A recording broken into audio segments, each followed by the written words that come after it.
Bueno, y quiero darle la bienvenida en el estudio de los desayunos en 24 horas aquí en Guayaquil al doctor Francisco Huerta, subdirector de Diario Expreso, que nos acompaña para hacer un análisis macro de lo que sucede en la región a nivel político. Gracias por estar acá, doctor. Buen día. Con gusto, gracias por la invitación. Bueno, quisiera empezar hablando de lo que pasa hoy en Argentina, ¿no? Que amanece con esta expectativa del regreso del kirchnerismo tras el triunfo de Alberto Fernández sobre Mauricio Macri. ¿Y cómo entender quizás esa votación? ¿Qué lectura hace usted de ese triunfo una vez que hace un par de años atrás ese país decidió cambiar por cómo terminó el país tras el gobierno precisamente de esa política, de ese movimiento izquierdista con esta aplicación de políticas socialistas y sin embargo ahora decide regresar?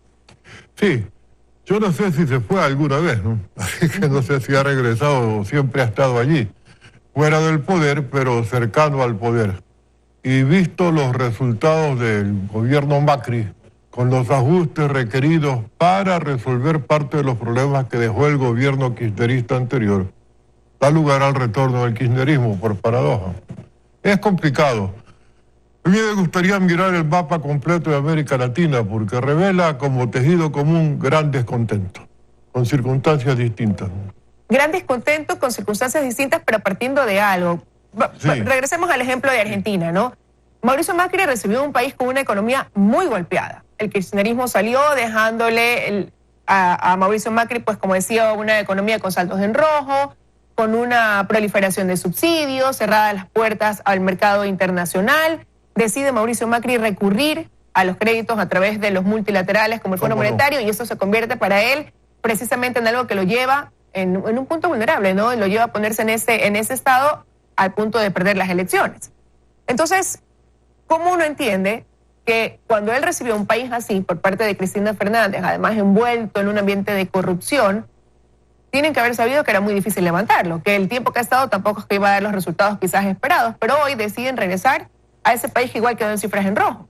Porque Argentina económicamente está peor que cuando la recibió Macri. Esa es la paradoja.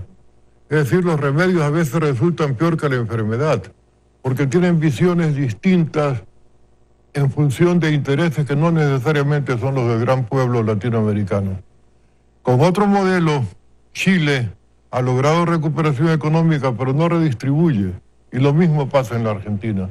Mejora en ciertos niveles la economía, ciertas cifras, pero no mejora la calidad de vida de la gente. Y por eso la reclaman en las calles o en las urnas. Es una manera de protestar, que también se da en gobiernos de izquierda, como el de Uruguay, donde tampoco ha alcanzado la victoria del Frente Amplio. Bueno, van a una segunda vuelta, ¿no? ¿Y cómo entender lo que pasa, por ejemplo, en Bolivia, donde Evo Morales, obviamente, ya el candidato contendor Mesa habla de que ha habido un fraude y está pidiendo, pues sí, que haya una segunda vuelta, pero de no ser así, sería su cuarto mandato dirigiendo Bolivia, dirigiendo ese país? Tomando menos a la trágica la situación del continente, para no ser pesimistas, yo digo que el problema mayor de estos grupos que se llaman de socialismo del siglo XXI es que llegan para quedarse. Y le añado, para quedarse con todo lo que puedan, porque la corrupción es espantosa. Pero hay algunos para quedarse con todo lo que pueden tienen que quedarse en el poder también. Pero hay algunos casos donde se da una transición, como hablábamos en el caso de Argentina, de Cristina Fernández se pasó a Mauricio Macri. ¿Qué pasa o qué es lo que surge en ese camino que hace que después vuelvan, como usted dice, aunque muchos no se hayan ido del todo? Sí, el ajuste, para poner en orden la casa, bajo la visión del Fondo Monetario Internacional, recurre al crédito, pero para pagar el crédito, el banco exige ciertas medidas impopulares, que el costo de la vida es alto, la condición de vida de los más pobres no mejora, y entonces se rebelan en la calle o en las urnas. Es lo que pasa en Chile. Pero y es cuando se aprovecha ese espacio, quizás esas condiciones, para calar con un discurso que se viene a revelar como una especie de salvavidas a esa situación, haciendo una comparación con nosotros antes, pasaba esto y estábamos mejor, a lo que están viviendo ahora. Hay descontento con la emergencia de ciertas figuras políticas nuevas, como lo que ocurre en Brasil con Bolsonaro, y lo que está pasando con un cuarto candidato en Uruguay, que es un militar retirado, y lo que pasa también en otros países, que la extrema derecha comienza a ser otro factor de presencia en las elecciones. O ocurre lo contrario de lo que está pasando en Colombia, donde la izquierda recupera posiciones. Con una alcaldesa, son unas izquierdas entre comillas, son unas derechas entre comillas, porque los intereses no son políticos ideológicos, sino de determinados grupos socioeconómicos. Pero ¿y cuánto puede llegar a pesar también que esos gobiernos de izquierda, al menos en este último tiempo, se ven empañados por casos de corrupción que entran en materia de investigación? Y eso también lo podríamos decir a nivel de la región, donde quedan bastante expuestos o cuestionados por esos actos de corrupción cometidos durante su gobierno. Entonces vamos viendo desencanto, un tejido social insatisfecho, corrupción como categoría para explicar ciertos fenómenos, pero a la vez narcotráfico y alianza internacional de la izquierda para recuperar posiciones. Todo esto condiciona lo que pasó en el Ecuador, lo que está pasando en Bolivia, en cambio es la recuperación de la democracia frente a un gobierno que se reelige simultáneamente, a pesar de que estaba prohibido constitucionalmente. Evo Morales. Y usted acaba de citar lo que pasó en Ecuador días atrás, estos 11 días de protestas, de repente llegamos a recobrar esa paz y vemos lo que sucede en Chile, un país convulsionado, pero en ambos se comienza a ver la presencia de estos actos por muchos calificados como de terrorismo, actos de vandalismo, que no son exclusivamente quizás de la región. Veíamos lo que pasa también en España, antes lo que pasó en Francia. Entonces, ¿cómo interpretar eso? Porque llega a ser quizás una minoría la que actúa así, pero que con esos actos que intentan crear el caos o que quieren conllevar una desestabilización del gobierno, logran imponerse a pesar más de lo que quiere la mayoría en cada uno de esos países. La mayoría es silenciosa en muchos de nuestros países. Y la izquierda sabe que tiene que hacer gran escándalo para que le den bola, para ponerlo en sentido coloquial, en los medios de comunicación. Solo cuando se producen manifestaciones de vandalismo, terrorismo incluso, aparece la izquierda en los medios. Y genera miedo, genera parálisis. En el fondo hay una democracia que no se defiende. En Costa Rica hace ya más de 50 años, en el curso que hice allí en la escuela de Pepe Figueres, el lema era: las ideas no se defienden solas. ¿Quién está defendiendo la idea democrática? En cambio, la izquierda no democrática busca el poder por todos los medios. Ahora tiene mecanismos de tomarse las calles, hacer vandalismo y procura desestabilizar y a partir de allí trepar. ¿Estaría bien decir que es una minoría mejor organizada o se estaría subestimando al decir que son una minoría, doctor? Son una tercera parte, por lo menos en la mayor parte de los países nuestros. Así aparece, pero fíjate, un país que tiene un gobierno de izquierda como Uruguay logra mantener un 40% con su candidato. Sin embargo, eso no le permite ser el triunfador. Pero otros países con 45% como en Argentina ya ganan las elecciones, o 40 más el 10 sobre el rival. Entonces hay una serie de mecanismos que se han ido haciendo como manipulaciones para lograr mantenerse en el poder, por parte de una izquierda que ya insisto en decir, cuando llega se toma el poder para tomárselo todo después. Pero eso quiere decir que hay una vulnerabilidad o un espacio que sigue dejando libre esa derecha tradicional. ¿Qué lección no está aprendiendo la derecha que sigue dejando, como digo, abierto ese espacio para que siga teniendo vigencia una izquierda que tampoco ha sido efectiva para los países donde está? Y ha sido corrupta además esa izquierda. Es que no es una izquierda auténtica, es una derecha demasiado ambiciosa, que toma el poder para mecanismos de mayor poder económico, pero no redistribuye. Por eso es que hay descontento. Si el crecimiento económico que a veces producen, en teoría, los gobiernos de derecha, se viese también en la mejor condición de vida de las mayorías, esa derecha permanecería o daría espacio a gobiernos de centro, pero da lugar a reacciones de la ultraizquierda porque no hace el trabajo en lo social que es obligatorio. Ahora, pero usted habla, concentra la riqueza, no la distribuye, pero ahora que regrese, ahora que se posesione Alberto Fernández con su vicepresidenta Cristina Fernández, darán paso a esa repartición de la riqueza, pero volverán a aplicar seguramente una política de subsidios, que fue lo que hicieron, y una proliferación de los subsidios en todos los sentidos. Entonces, ¿hasta qué punto eso, por citar un ejemplo, hasta qué punto eso podría ser lo beneficioso también para una nación? No, va a ser peor que antes, porque no tienen la riqueza que tuvieron en el periodo anterior. Ahora los commodities han caído en el mercado internacional, hay tensiones comerciales por las tensiones de Estados Unidos-China, se manifiesta otro escenario. En este escenario vamos a ver qué inventa esta pseudoizquierda corrupta que tiene vínculos con el narcotráfico y con movimientos geopolíticamente virados que quieren retomar el poder. ¿Y por qué quizás los otros países no hacen una lectura así general, sino que lo ven de manera aislada? O sea, ¿por qué no se hace esta evaluación de esto pasó antes y esto va a pasar después, sino que siguen repitiendo quizás la misma aplicación de esa filosofía al elegir sus nuevos gobernantes, permitiendo, una vez más tomo sus palabras, diciendo que la izquierda se mantenga? Esa es la paradoja de una democracia que no se defiende. Las ideas no se defienden solas, insisto. Aquí mismo, ¿cuál es el futuro del Ecuador, si pensamos democráticamente? ¿Qué candidaturas potenciales están en el escenario? ¿Cuáles ve usted? La derecha solamente. No hay una alternativa en el centro, ni una alternativa en la izquierda que no sea el correísmo, que para mí no es izquierda, sino un grupo de asalto del poder para usufructuarlo económicamente. Entonces el panorama es duro y no tenemos una reacción que ojalá sea mundial, porque la plaga del terrorismo y el vandalismo es mundial, que haga que las cosas avancen. Lo que tenemos que aceptar es que no podemos seguir con los mismos instrumentos del pasado tratando de enfrentar el futuro. Bueno, pero aquí habría que dejar claro que quizás no son las tendencias, ¿no? No es que el gobierno sea de derecha o que el gobierno sea de izquierda lo que funcionaría mal dentro de una nación. ¿Qué es lo que estaría fallando más bien dentro de esas ideologías políticas, doctor? Porque mal haríamos en satanizar tanto a la derecha como a la izquierda, una izquierda que en muchos casos viene trayendo esta ola del socialismo del siglo XXI, que es lo que se ha replicado en gran parte de la región.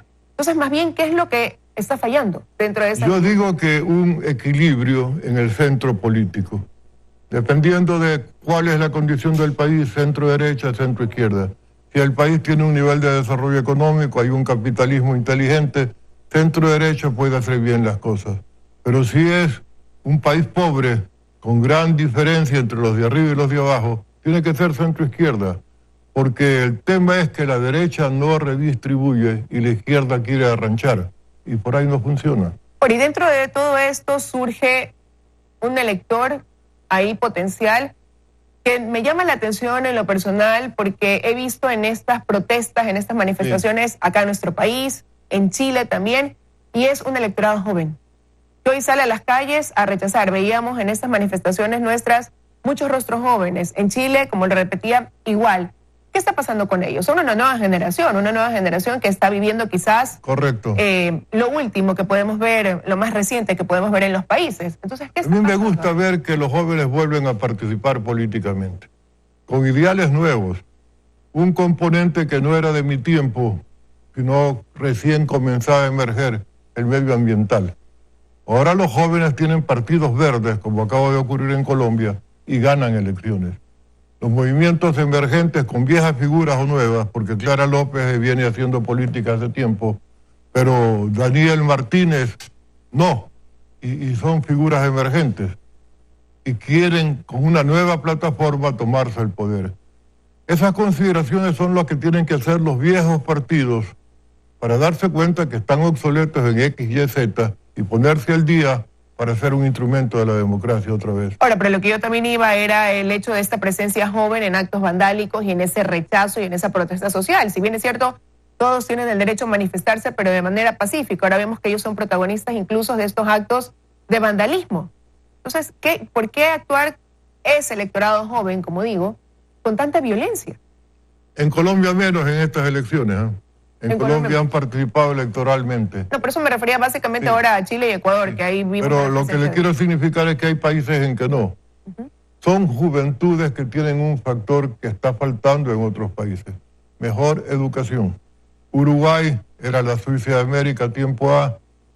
Decía su ex fundador Artigas, sean los orientales tan ilustrados como valientes cuando inauguraba la Biblioteca Nacional. Colombia, aquí al lado, cuando se terminó la llamada Gran Colombia, decía que Venezuela quedó convertida en un cuartel, el Ecuador en un convento y Colombia en una escuela. Es decir, el factor educación es formidable elemento para explicar ciertas cosas. Claro, Chile también es educado y hay vandalismo. Hay gran descontento en la base, hay frustración, hay desencanto. Hay generaciones educadas muy bien con maestrías, doctorados, y sin empleo. Eso genera una gana de tirar piedras y hacer cosas feas, que luego se reflejan como vandalismo, pero Creo que ahora Chile ha recuperado la brújula y está manifestándose pacíficamente. Hoy están en la moneda enorme cantidad de chilenos diciendo no va más esto. Espero que eso no altere la estabilidad democrática de Chile, que no sería saludable. Bueno, pero para eso han tenido días de horror en Chile y también han llevado al presidente Piñera a tomar decisiones que a lo mejor en su momento no hubiera tomado. Él ha tenido que ceder bastante para lograr conseguir que hoy respiren un poco de paz. Usted está explicando lo que le digo en términos de entender estas reacciones. Si no son violentas, no los toman en cuenta. Parece que tienen que llegar a momentos de crisis para que se decidan dar un golpe de timón. Mientras tanto, la situación crítica de la sociedad chilena estaba allí, pero se seguía creciendo en las élites y no se mejoraba la condición de vida del pueblo. ¿Cuál debería ser la lección que se saque una vez que hemos hablado un poquito quizás de lo que sucede en Argentina, en Chile, en Bolivia, en Brasil, en Ecuador, en Uruguay? Hemos pasado a revista rápidamente en Panamá, cada uno de los países de la región. ¿Cuál debe ser la lección, que, como decía doctor, o la conclusión a la que deben llegar los políticos tradicionales, ¿no? Tras todo este panorama que hoy tienen enfrente? Los partidos tienen que hacer su rol, formar a los jóvenes, educarlos en la vida democrática, hacerlos que respondan también a unos planteamientos y unas acciones que tienen que ver con la tolerancia y darles esperanza, porque lo que estamos viendo son las manifestaciones del desencanto. Desencanto con lo tradicional, con lo que ha estado dando lugar incluso a buenas cifras de la economía, pero no se redistribuye. América Latina es el continente más desigual del mundo, más desigual que África. Lo que pasa es que la brecha en África es más grande, pero aquí hay ricos muy ricos y pobres muy pobres cada vez más. Y en medio hay un grupo que no sabe para dónde coger. Pero puede ser eso sencillo, y quiero aterrizar ya a nuestro país, cuando un gobierno hereda algo que vino sucediendo durante 10 años y tiene apenas 4 para tratar de remediar esa situación. Fíjense en los discursos de Cristina Kirchner y de Fernández. Heredamos una cosa horrible. La Argentina ha caído en Producto Interno Bruto de tanto a tanto, tiene un endeudamiento que nosotros damos en tanto y ahora es tanto más. Están curándose en salud para lo que se les viene. Va a ser difícil gobernar la Argentina estos días. Y las apetencias que generan, las esperanzas, con las promesas del populismo, ahora van a ver que no son tan sencillas de cumplir y va a haber más reacciones. Y por supuesto, la Argentina tiene otro gran bloque, más del 40%, que quiere otras cosas o quiere mantener la situación como está. Es statu quo versus cambios, pero cambios sin orientación y con gran corrupción.